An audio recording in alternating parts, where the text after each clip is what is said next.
passar para o professor Geraldo Balduino Horn. O professor Geraldo Balduino é professor doutor, pós-doutor em Educação pela Universidade Federal de Santa Maria, com ênfase na educação filosófica, doutor em Filosofia da Educação, coordenador do NUSEF, professor e pesquisador da Universidade Federal do Paraná. Professor, o senhor tem 10 minutos, por gentileza. Muito obrigado por ter aceito o convite. Uma honra tê-lo aqui conosco. Tadeu, queria então agradecer o mandato do Tadeu, Venere, né, e os demais envolvidos nessa audiência pública, sendo contra, né, o projeto de militarização das escolas públicas no Paraná. Né. Então é uma satisfação estar contigo, Tadeu, também com Mônica, minha colega, amiga da universidade, Luiz Paixão, que temos um trabalho conjunto já há um bom tempo, Luiz Carlos de Freitas, é um prazer conhecê-lo aqui, né, mesmo à distância, mas lemos muitos aí os seus textos, né? O Arilson, Hermes, Lemos e Flávio. Então, muito bom estar com vocês, né? Primeiro, eu queria destacar, eu acho, o perfeito diagnóstico, né, que Freitas nos apresenta, né?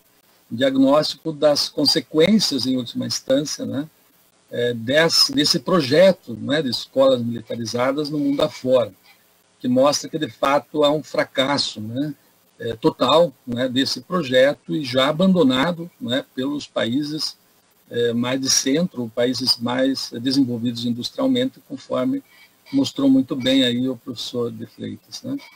E quero também, nessa introdução, dizer que é um sentimento de indignação, né, contra essa política pragmática no estado do Paraná, né. Então, eu estou falando do Paraná, estou falando da Universidade Federal do Paraná, mas alguém que também está envolvido com as políticas educacionais no estado. E, por isso, não poderia deixar de dar um recado aqui, dizendo que é um absurdo, né, um absurdo este projeto de militarização das escolas públicas no Paraná, o senhor governador Ratinho Júnior e o senhor secretário da Educação, Renato Feder. É vergonhoso isso. Vocês, na verdade, se tornaram especialistas na arte de mentir, né, ludibriar, de certa forma, propagar notícias falsas à população paranaense, né? E isso nós podemos constatar as constantes falas do senhor do secretário de Educação, quando vai a público dizer que a EAD no Paraná atinge mais de 90% dos estudantes, uma tremenda mentira, porque os professores têm demonstrado, não é, falando em evidências, né, em provas empíricas, que não chega a 40%. E agora esse projeto ideológico, né, de vigilância às escolas, não é? É um braço armado do Estado dentro da escola. Isso é absolutamente inadmissível, né? Nós não podemos aceitar. Há muitos de nós professores, gestores de escolas, né, de fato não há como aceitarmos uma proposta dessa natureza, né? Então, claro, não temos nada contra os militares, o seu papel que cumprem na sociedade, mas na escola não. Na escola não é lugar de polícia, né? Mas sim de estudantes, professores, né, servidores técnicos, né, pais, evidentemente. Se há tanto policial, né, sem fazer nada, porque não se ocupa, então, da segurança das ruas, que é justamente a sua função fundamental. Haja vista o fato de que, pela experiência, em torno de 25 agentes militares passam a assumir, não é, o trabalho no interior das escolas, ao menos a experiência de Brasília e de outros lugares onde já se implantou esse projeto nefasto, né?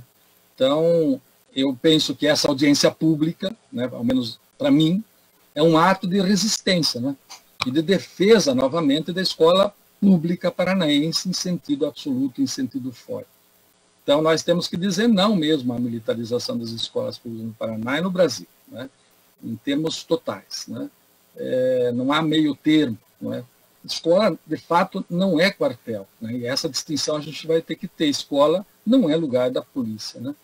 Então, para seguir um pouco na esteira do Einstein, né, um pouco do lugar da onde eu falo, ele diz ironicamente, evidentemente, que detesto de saída que quem é capaz de marchar em formação, eu diria em fila, né, com prazer ao som de uma banda, nasceu com um cérebro por engano. bastava ali a medula espinhal. Ele, evidentemente, ironiza esta prática disciplinar militarista, né, que se coloca, não é, de um ideal de formação, né? Então, bem interessante, né, embora uma proposição um tanto irônica, ela diz muito do ponto de vista daquilo que é esse projeto. Eu quero aproveitar, então, os minutos que eu tenho para apontar alguns dos elementos que eu acho que são importantes, né, fazemos nesse debate público, né? Primeiro, que é o projeto Escola Cívico-Militar, e esse diagnóstico, eu acho que o Carlos de Freitas já apresentou muito bem, mas eu queria dizer que, de início, lendo o projeto, percebo que se trata de uma concepção absolutamente equivocada de escola, né? Na medida em que, o primeiro ponto importante, ele separa o processo didático pedagógico do administrativo, da gestão. E nós sabemos que o que determina o processo de gestão, vamos dizer assim, o campo administrativo, é o projeto político-pedagógico da escola, né? Não o contrário, né? Então, me parece que aí há um equívoco fundamental do ponto de vista da concepção. Então, isso vai contra todas as teorias produzidas, né, teorias educacionais, pedagógicas, enfim, produzidas na história brasileira até hoje, aliás, na história do mundo, né?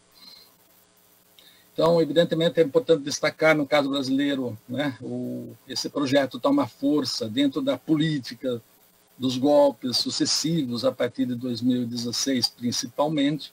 Claro, ele é um pouco anterior, 2008 já tínhamos algumas escolas em Goiás, em outros espaços, né, funcionando, mas ele é impulsionado, e é importante que se diga, a população precisa saber, ele é impulsionado a partir do governo Temer, a partir do golpe, né, e, de fato, assumido com todas as forças como prioridade no governo fascista do Bolsonaro, né.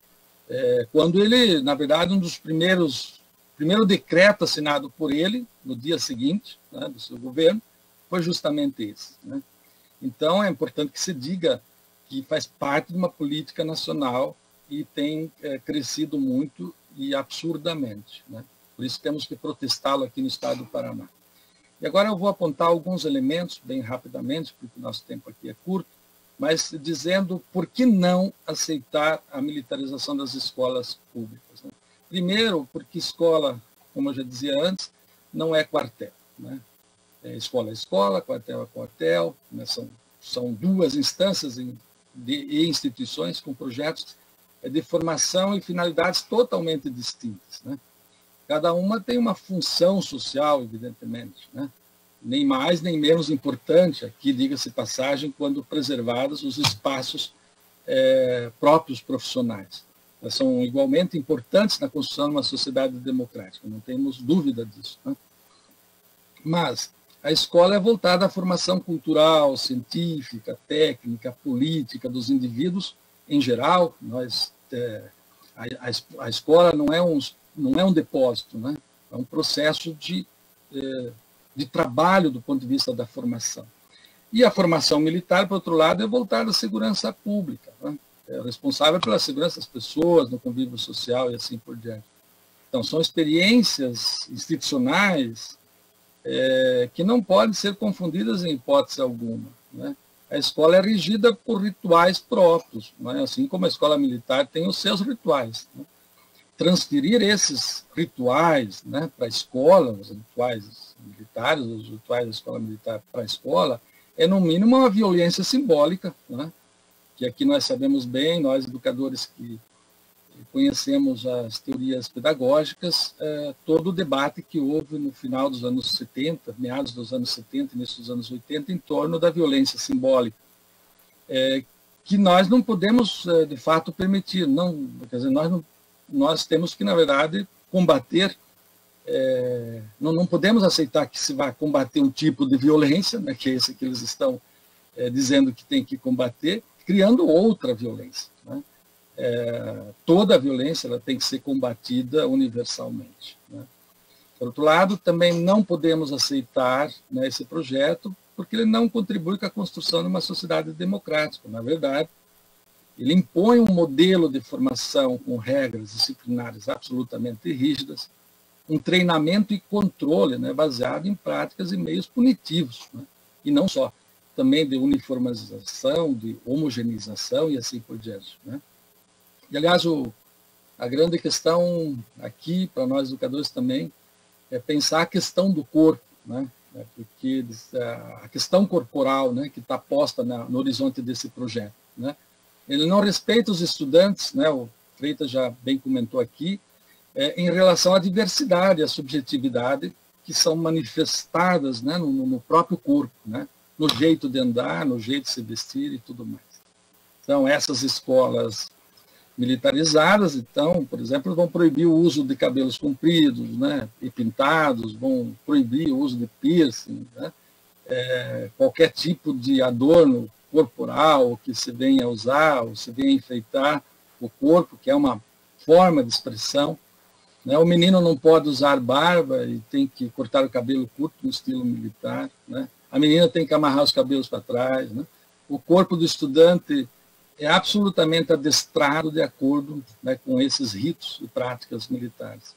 Isso nós, de fato, nós não podemos aceitar. Né? Não podemos aceitar nem permitir. Né? As aulas, aliás, há relatos nesse sentido. Né? As aulas, elas terminam um pouco, em algumas experiências onde essa gestão cívico-militar foi implantada, as aulas terminam 5 minutos antes, e aí os estudantes caminham, né, nos corredores, nos pátios, né, das escolas, de mãos para trás, né, marchando, e por vezes respeitando comandos dos próprios colegas, né, de turma, ou mesmo monitores policiais que fazem parte da gestão da escola. Não podemos aceitar. Não podemos aceitar também porque Geraldo, ela incute... Opa! Professor Geraldo, o senhor tem 1 minuto para concluir, por gentileza. Opa!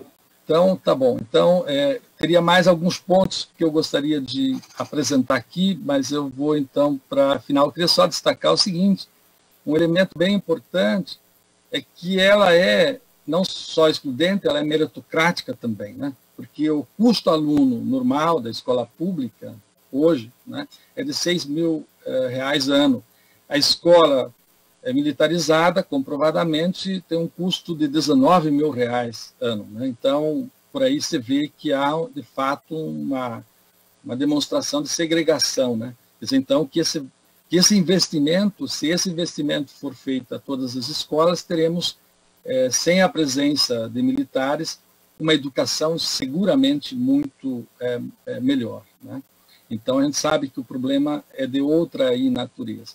Então, para ir meio que concluindo, né, em suma, nós não podemos aceitar esse projeto, porque ele separa, de fato, o pedagógico, né, da gestão da escola, submetendo o processo didático pedagógico ao administrativo. Né?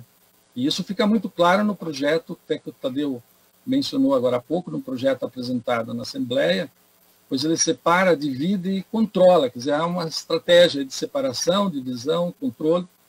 Então, é preciso dizer que o processo de gestão, né, como um todo, ele é construído por todos os atores, sujeitos, enfim, da comunidade escolar. E, portanto, há uma integração entre o administrativo com o processo pedagógico, sendo o processo pedagógico definidor do processo administrativo. Finalizo dizendo, por último, que é preciso que nós resistamos. Né? Nós temos que resistir, né? Então eu diria, resista e diga não à educação, né, por meio da vigilância, né, da submissão, do adestramento disciplinar, resista e diga não, absolutamente, às práticas educativas autoritárias, né, que vêm com todas as forças com esse projeto, resista e diga não a essa homogeneização da cultura, né? Eu acho que isso é muito forte aqui no projeto, dos costumes, do jeito de ser e de ver. Por favor. Então, diria, por fim, ainda, dizendo que, para Paulo Freire, né, a ideia de que importante na escola não é só estudar, é também criar laços de amizade e convivência. Eu acho que esse projeto, de fato, não contribui, não traz. Né? Então, quero aqui agradecer a participação. Eu teria vários outros pontos, mas imagino que tenhamos um debate para aprofundá-los. Muito obrigado. Obrigado, Tadeu. Obrigado.